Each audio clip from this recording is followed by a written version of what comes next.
Now, not everybody wants to be, inundated with harrowing emails every day. But on the other hand, if you're afraid you'll miss stuff on the blog, so if you just email me through the blog, I'll put you on the list, and you'll get all this stuff, and it's amazing. What's just reported locally, nationwide.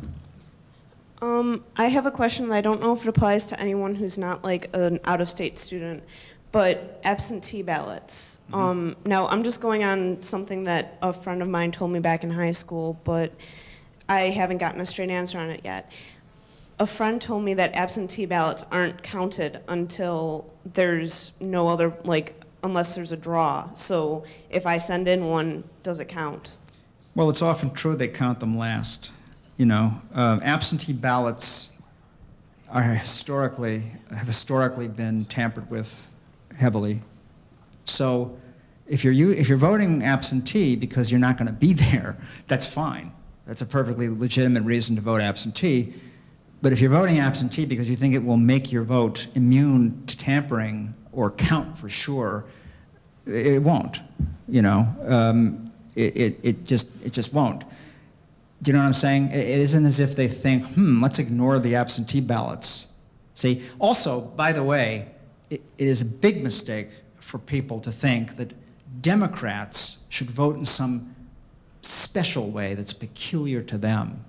Like all Obama supporters should vote absentee. That's really bad advice because it plays into the Republican legal strategy of arguing that there's an inequity, that there's a double standard, and under Bush v. Gore, see, they can make the argument, and it's a very tortured, demented argument. I mean, that decision makes no sense at all, but they can make the argument that it's a violation of the Equal Protection Clause. See, that's how Bush v. Gore was decided. Because Florida has all these different ways of voting in different counties, as most states do, they somehow managed to turn that into an argument that Bush was going to be irreparably harmed by this lack of uniformity.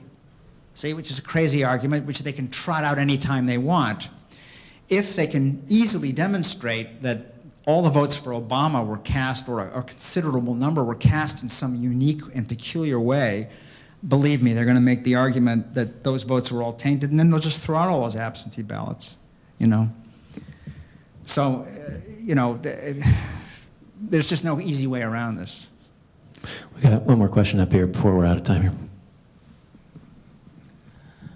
I understand that Barack Obama is trying to mobilize lawyers around the country to monitor polling sites, and in particular, I read that he has 5,000 lawyers who have signed up in Florida to do this. Mm-hmm. And I wonder what your thoughts are about the effectiveness of that and what you've heard about that in other states as well. Well, they've certainly lawyered up, and I hope that helps, okay? My concern is that they have not engaged a team of election integrity people, including lawyers who know how to deal with this kind of thing. They have engaged Democratic Party lawyers. And these are the same lawyers who talked Kerry into conceding. It was the lawyers around Kerry. I used to think it was Bob Shrum and Mary Beth Cahill. These are Democratic Party campaign managers. I had assumed it was they who told them to concede. No, it wasn't. It was the lawyers. Because looking at it purely and narrowly legally, just in terms of certain legal hurdles that had to be, leapt over in order to make some kind of demand, their argument was that Kerry couldn't do it. It was a keyhole view of the legal possibilities. They defined it so narrowly that Kerry had no choice, I suppose, he figured, but to agree with that.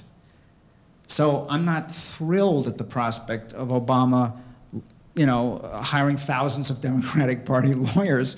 Also, the fact that they don't look into the machinery makes clear to me that hiring all these lawyers may be kind of useless to the extent that the problem is imperceptible and cybernetic, as opposed to just people getting told at the polls you can't vote. So, I think in some cases when votes are being suppressed and people are being unfairly denied the permission to vote and so on, the lawyers can probably be helpful. But I just wish and have been urging to no avail, since I don't have any sway with that campaign, that they engage a team of people who've done this before. They're not doing it. They're not interested, There's one guy they've hired, his name is Warren Stewart, who runs a thing called Vote Trust USA, which does good work. But that's like a token hire, Mark Crispin Miller, thank you. Thanks.